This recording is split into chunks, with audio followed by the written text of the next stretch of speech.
নমস্কার, সুন্দরবন ডায়েরিতে আপনাদের সকলকে স্বাগত জানাচ্ছি।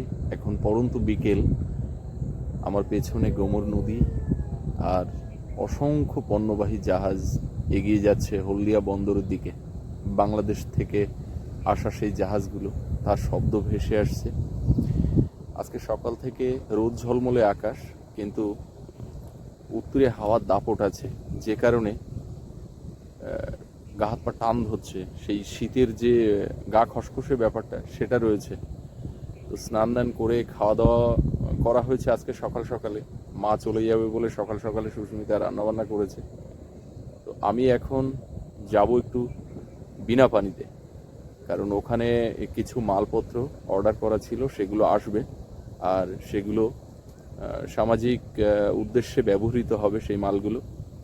তো যে মালপত্রগুলো নিয়ে আসছেন, সে দাদা ফোন করে জানালো যে দাদা আপনি বিনা পানির দিকে চলে আসুন, আমি মালপত্র এখান থেকে ভ্যানে করে নিয়ে যাচ্ছি। তো সেই জন্য আমি এখন বিনা পানির দিকে যাব, আর ওখান থেকে আবার কিছুক্ষণ পরে বাড়ি ফিরব। যাই হোক, আজকের এই দ্বিতীয় পর্ব আমি শুরু করলাম এখান থেকে। আপনারা সঙ্গে থাকুন, আশা রাখছি ভালো লাগবে। যারা নতুন দেখছেন, আমাদের চ্যানেলটি সাবস্ক্রাইব করে সকলে আমাদের পাশে থাকবেন। বিকালবেলা তা হলেও শীতের পোশাক পরে নিয়েছি, কারণ উত্তরে হাওয়াটা বড্ড গায়ে লাগছে।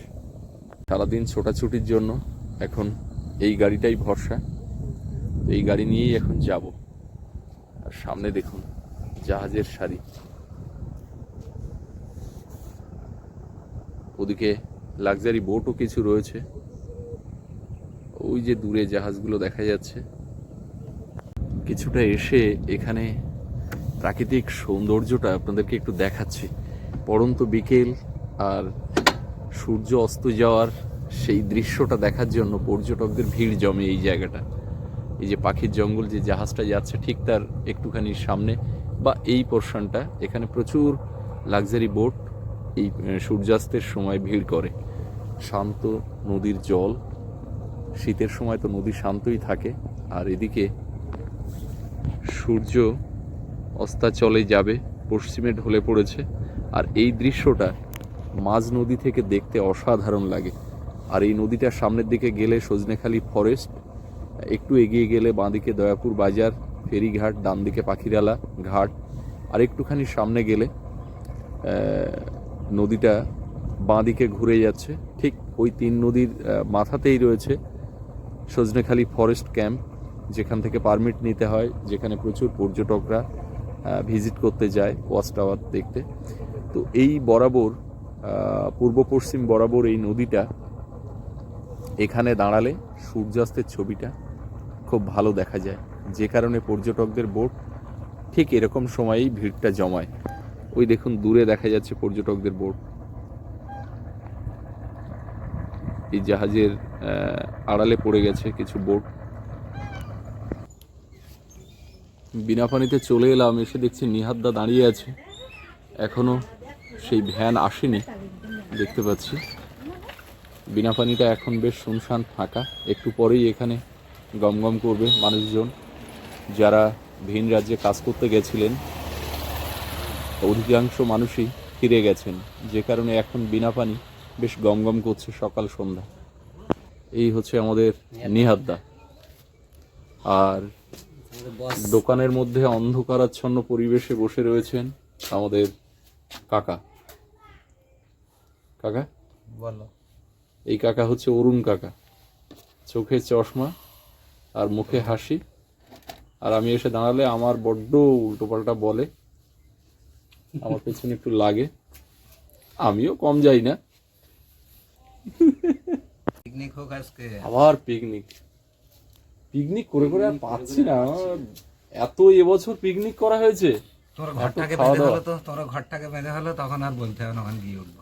হ্যাঁ সে চলো না, এখনই চলো। এত ভালো ঘর থাকতে যদি সেখানে যেতে পারলো না, হ্যাঁ ওই মাটির ওইখানে উপরে যাবে। ওই জায়গায় যাবে। ওইখানে একটা আলাদা ব্যাপার। সেই দেখো, আমার তো কোনো ঘর বাড়ি দরকার হয় না, ভালো ঘর বাড়ি আমার দরকার হয় না। আমি তো যেখানে সেখানেই থাকতে পারি, আমার বাড়িতে যাওয়ার প্রয়োজন নেই তো। বুঝতে পেরেছি, তুমি সংসার সন্ন্যাসী। দাদা, আজকে আমার ছেলে চুল কেটে দিয়েছে। ভুল ত্রুটি একটু বলবে তো। ছেলে চুল কেটে দিয়েছে, বলছে বাবা তোমার চুল বড় হয়ে গেছে, আজকে কেটে দেবো। ওই কেটে দিয়েছে, এই বেশ 2-3 বার ও চুল কেটে দিচ্ছে। আর ও কিছুটা আনন্দও পাচ্ছে, কারণ ওই মেশিনে কাটে না, ব্লেড মারিনি বিরাট মারেন না, ওই যা কেটেছে। আমি তো সেলুনে যাই না, তো সেই জায়গা থেকে বাড়িতে ও যা কাটে তাতেই আমি খুশি। খারাপ কাটি আর ওর মা কেটে দেয় ওর, আমিও কখনো কখনো ওকে কেটে দিই। আনন্দ করছে খুব। হ্যাঁ, ফোন করলাম ওই দাদাকে, বললো যে একটু দাঁড়াও, যাচ্ছি। তো নিহাদা আর আমি এখন একটু যাচ্ছি ঘাটের দিকে। বিনাপানি ঘাট আমাদের একটা প্রিয় জায়গা। আর বিনাপানি ঘাটের সামনেটা দেখুন, আলাদা হয়েছে। হ্যাঁ, এখানে কিন্তু অলরেডি চিংড়ি জন্মাতে শুরু করে দিয়েছে, বা নোনা মাছ। হ্যাঁ নোনা জল তুলেছে মানে। হ্যাঁ,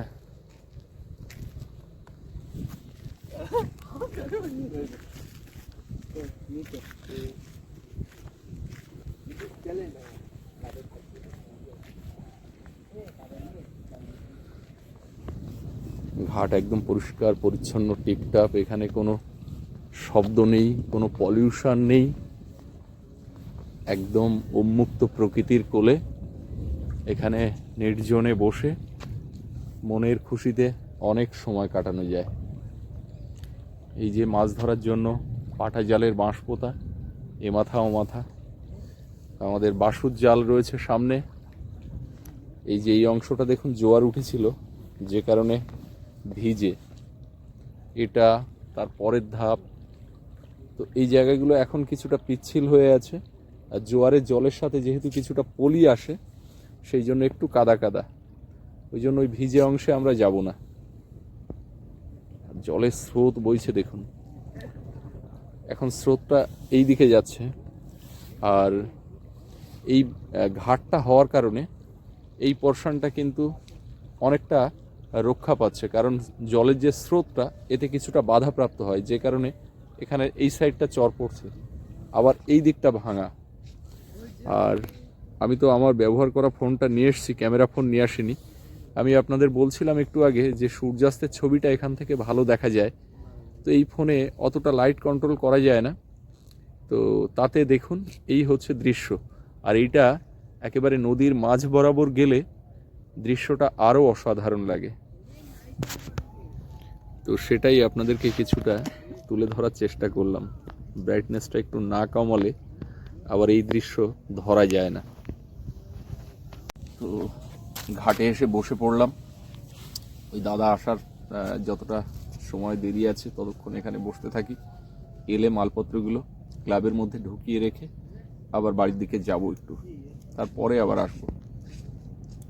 আর এই যে ঘাট, এই ঘাটে বসে আমরা কত গুরুত্বপূর্ণ বৈঠকও এখানে করি। হ্যাঁ নিয়াদা, কালী পূজার মেলার সংক্রান্ত যত মিটিং হয় আমাদের ঠিকই সবগুলোই করছে। হ্যাঁ, কিন্তু এখানে ঘাটে বসে গুরুত্বপূর্ণ সিদ্ধান্ত, অনুষ্ঠান কি হবে না হবে, পাড়ার কোনো কাজকর্ম বা যে কোনো বিষয়ে আলাপ আলোচনা করা, এই ঘাটেই সব। ঘাট হচ্ছে আমাদের জীবনের সঙ্গে একটা জড়িয়ে গেছে। যদিও এই ঘাটের বয়স কিন্তু খুব বেশি দিন না। নিহাদা কত বয়স হবে হার্ডলি? 17-18 বছর। একটা সময় এই যে ঘাটে আমরা বসে আছি, রাস্তাটা তো এইদিকে ছিল। রাস্তা এই মোটামুটি হ্যাঁ এরকম জায়গা দিয়ে রাস্তা ছিল। সেই রাস্তাটা কিন্তু সরে ওইদিকে চলে গেছে। মানে এই সোজা রাস্তাটা ছিল। এরকম সোজা রাস্তা ছিল, সেটা কিন্তু নদী অনেকটা দখল করে নিয়েছে। নিয়াদা, এই যে নদীটা এতটা বড় দেখাচ্ছে, তোমার মনে আছে এই নদীটা কতটা ছোট দেখেছো? এই নদীটা আমরা এখান থেকে ঢিলমিরি ওপারে পার করতাম, এতটাই ছোট ছিল। এতটাই ছোট ছিল। আর এই যে কোনটা আছে না, হ্যাঁ হ্যাঁ, ওই জাহাজটা যেখান থেকে, আমি তখন অনেক ছোট ছিলাম। হ্যাঁ। আমাদের একটা নৌকা ছিল। আমার বাবা, আমার জ্যাঠামশাই চালের ব্যবসা করতো। তো এপারের থেকে ওপারে বাঁধ ছিল, ছোট্ট একটুখানি জায়গা ফাঁকা ছিল। সেই সময় ওই গোবর্ধন মিস্ত্রির আমল। গোবর্ধন মিস্ত্রির আমল। গোবর্ধন মিস্ত্রি তখন প্রধান ছিলেন। তখন প্রধান ছিল। তখন আমরা অনেক ছোট ছিলাম। হ্যাঁ, সেই চোঙা ফুকে প্রচার ভোটে লে করতো। তখন ওই নদীটা ওই আড়ে বাঁধ ছিল, ওখান থেকে আমরা নৌকা পার এবং ওইটা পাকাপাকি একটা বাঁধ হবে এরকম একটা কথাবার্তাও হয়েছিল। কিন্তু সেটা মানে আস্তে আস্তে মানে জলে নেমে গেছে, একদম আর বাঁধ করতে পারিনি। না। আর প্রকৃতির খেয়ালে কখন নদী বন্ধ হয়ে যায়, কখন নদী বড় হয়ে যায়। আজকে যেখানে আপনার হিমালয় পর্বতমালা, সেখানে শোনা যায় বহু যুগ আগে সেখানে সমুদ্র ছিল। আবার মরুভূমি যেখানে আজ, সেখানে শোনা যায় সমুদ্র ছিল। কিছু বলার নেই, প্রকৃতির খেয়াল, প্রকৃতি আপন খেয়ালে কখন কোন জায়গাকে কিভাবে তৈরি করে সেটা প্রকৃতিই জানেন। গতকাল আমাদের একটা বিয়ে বাড়ি ছিল, গেছিলাম। তো আমাদের শুভ ভাইয়ের বিয়ে, আজকে যাবে নাকি? আমাদের 3 দিনের নিমন্ত্রণ, বিয়ে, বউ ভাত, আর মাঝখানের যে দিনটা, এই দিনটাকে কি বলে? কাল রাত্রি। তো আজকেও আমাদের নিমন্ত্রণ। এই আর কি, যা আসো সবাই মিলে এক জায়গায় বসবো, গল্প সল্প হবে। এই সময় তো আর জীবনে আসবে না। শুভ বারবার বলেছে, আমাদের কমল ওখানে তো বোধহয় ছিল সারাদিন। কমলের গাড়িটা দেখলাম এখানে দাঁড় করানো, মানে এখানেই আছে। কালকে রাত্রে ছিলাম, আর আগামীকাল বউ ভাত, সেখানে তো যেতেই হবে। পর্যটকদের বোট এখানে একটা, ওই একটা, দুটো, 3টে আছে এর সাইডে, আর ওদিকে আছে 3-4টে, আর বাকিগুলো তো ভালো করে দেখা যাচ্ছে না। নিয়াদা, দাদা ফোন করেছে, আমরা স্কুলের দিকে যাবো এবার। চলো। ক্লাবের চাবি তোমার কাছে? তোমার কাছে আছে। ঠিক আছে। এরা বাইরে কাজ করতে যাওয়াতে নৌকাটা এখানে বাঁধাই রয়েছে। আবার কিছুদিন পরে জাল পাতা শুরু হবে।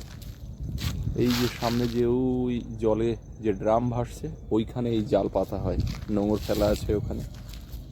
আবার এখানে এই জালগুলোকে বেঞ্চ জাল বলে। এটা বেঞ্চ জাল তো নাকি? এটা পার্টিকে তোমার না, এটা তো বেড় জাল। ব্যাট জাল, বেড় জাল মানে নদীর চরে হুম ঘিরে। হুম হুম হুম। এটা এখানে শুকোতে দেওয়া আছে। এখান থেকে বালি উঠেছে, প্রচুর বালি জালের উপরে ছড়িয়ে রয়েছে। সৌরভ এসছে। হ্যালো, তুমি কখন এসছো? আমি এই তো খানিকক্ষণ আগে। এখানে কি খেলতে এসছো? হ্যাঁ। বিনা পানি ওই মাঠে খেলছো না কোথায়? ও, ওইখানে তো তুমি আমাকে দেখতে পেয়েছিলে। সময় মতো বাড়ি চলে যাবে বাবু। এই যে আমাদের ভ্যান চলে এসছে, ক্লাবের সামনে দাঁড় করো।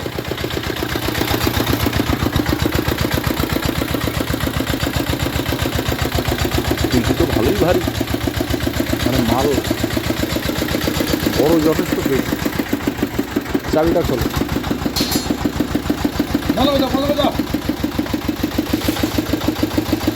বন্ধ করে দাও একদম।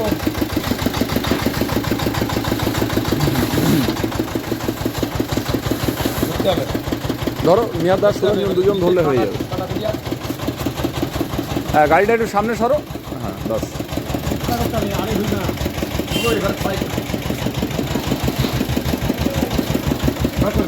এইখানে থাক, এইখানে থাক। মিয়াদা একটু দেখো কোয়ালিটিটা কেমন। এখন বিকালবেলা সোনামার আমি রাস্তা দিয়ে এদিক ওদিক করে ঘুরু ঘুরু করছি।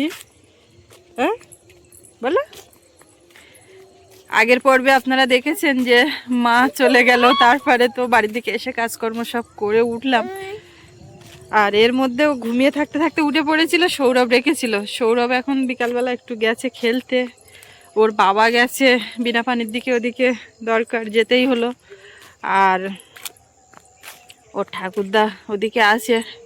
সেই গতকাল তো মানে মুরগি ধরেছিল পুকুরে, ওই জন্য ওখান থেকে নড়তে পারছে না, সব ঘরে ঢুকিয়ে দিতে হবে। কি খবর? একটু সবার সঙ্গে কথা বলো। ওর কপালে দেখুন এমন জায়গায় মশাতে কামড়েছে, আমি আর ওই কাজলে ফোঁটা দিতে পারলাম না। ওই যে একদম মাঝখানে। এ কারা এখানে, কারা এগুলো, কারা? আজকে একটু উত্তরে হাওয়াও আছে। এবারে ওকে নিয়ে তো ঘরে ঢুকবো, কিন্তু তার আগে একটু বাইরের থেকে না ঘুরিয়ে নিলে সেই সন্ধ্যার থেকে একেবারে সারা রাত তো মানে বেরোতে পারবে না। আর ওই রাত 10টা 11টা বেজে যায়, ঘুমায় না, ততক্ষণ অবধি ওই ঘরে বিছানার উপর অস্বস্তি বোধ করবে। এই যে আমি তো দেখাতে পারছি না, দেখছে ওইদিকে, দেখুন কি দেখছো, কি দেখছো, কি দেখছো। সোনামা আজকে আর ছাগল দেখতে পাচ্ছে না, ছাগল ডাকছে ওই ঘরের মধ্যে, ওইখান থেকে দেখছে। ওই যে পেছন দিকে মশারি দেওয়া, ওর মধ্যে রাখার জায়গা করেছে, ওখানে আছে। এত সব জিনিসপত্র কাছাকাছি করে চান করে উঠলাম, তো এগুলো আজকে একটাও শুকায়নি, ফের আবার তুলতে হবে। ওর বাবা বারণ করছিল যে কেসো না আজকে, এখন আর এই বেলায়। তো আমি বলি যে কালকে আবার সকালবেলা কোন পরিস্থিতি হবে, তখন তো সময় হবে না হয়তো। আর একটুখানি হাওয়ায় থাকতে লাগুক, একেবারে পরে তুলে দিচ্ছে। আমার একটু গাড়িতে বসবে নাই, চলো তো দেখি। এই যে এইটাই এরকম করে দেওয়া যায়, তা আমি জানতাম না। আগের দিন একটা কমেন্টে দেখছিলাম যে সোনামার ওইটা ওরকম করে দিলেও ও পা ঝুলিয়ে বসতে পারে। তো এখনো এত বড় হয়নি যে পা এই দিকে ঝুলে আসবে। এই যে তোমার কি ঘুম আসছে নাকি? কেমন লাগছে? এটা এবার একটু অন্য হয়ে গেছে, তাই দেখছো?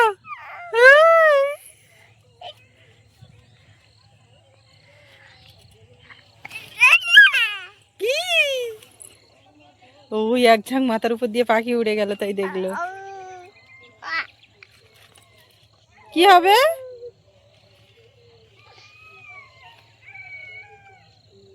এই ওখানে মুখ দেয় না, মুখ দেয় না, মুখ দেয় না। চলো ঘুরে আসি, আমি একটু হাঁটিয়ে নিয়ে যাই, চলো।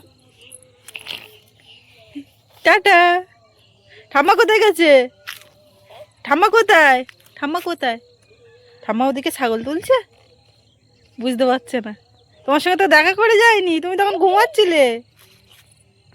মামা বসো না মা, চলো চলো চলো, বাগানের দিক থেকে ঘুরে আসি। হ্যাঁ হ্যাঁ হ্যাঁ, চলছে না কেন? ওটা চলছে না কেন? কেমন দুষ্টু। দাদা কোথায়? কোথায় শব্দ হচ্ছে তাই দেখছি। ফুল নেবে কে? ফুল নেবে কে? উল্টে পড়ে যাবে। ফুল নেবে কে? একটা দেবো, একটা দেবো। দাঁড়াও দাঁড়াও দাঁড়াও, ফুল ছিঁড়তে নেই মা।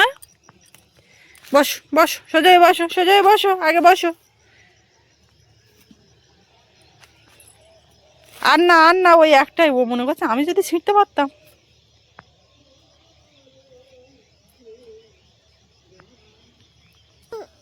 কি বলো, মুখে বলো। ওই সামনে দেখো কি সুন্দর ফুল, সামনে সামনে বড় ফুল, এই সামনে বড় ফুল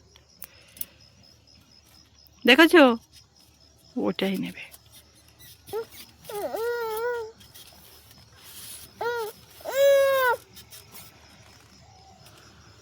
চেক করছে। কি কি?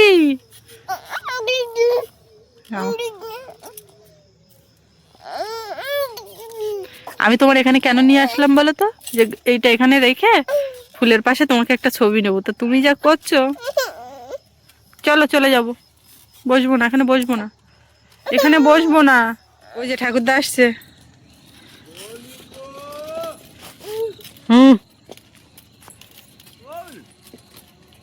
ঠাকুরদা আসছে, ঝুঁকে পড়ে দেখছে। ঠাকুরদা আসছে না? বেরোচ্ছ? সকাল সকালে আসো।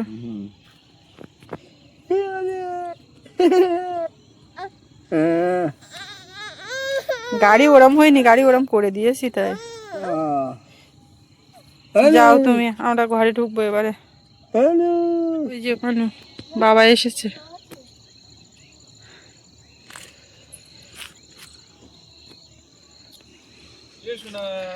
অন্ধকার হয়ে আসছে এবার, এইবার মুখে হাসি ফুটেছে। কোথায় গেছিলে কাকিমা?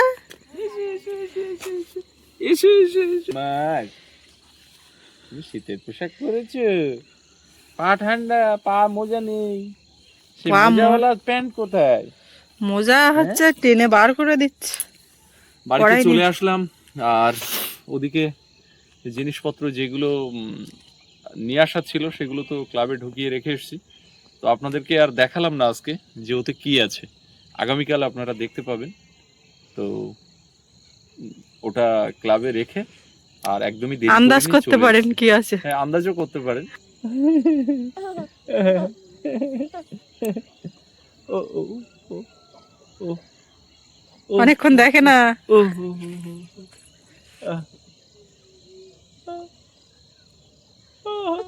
এই যে সৌরভ একেবারে আসলো না, তো আসবে কখন? দেখা দিয়ে আবার ছুটে চলে গেল, খেলাধুলো করছে। আচ্ছা ঠিক আছে, এবার ঘরে ঢোকাবো। ঘরে চল।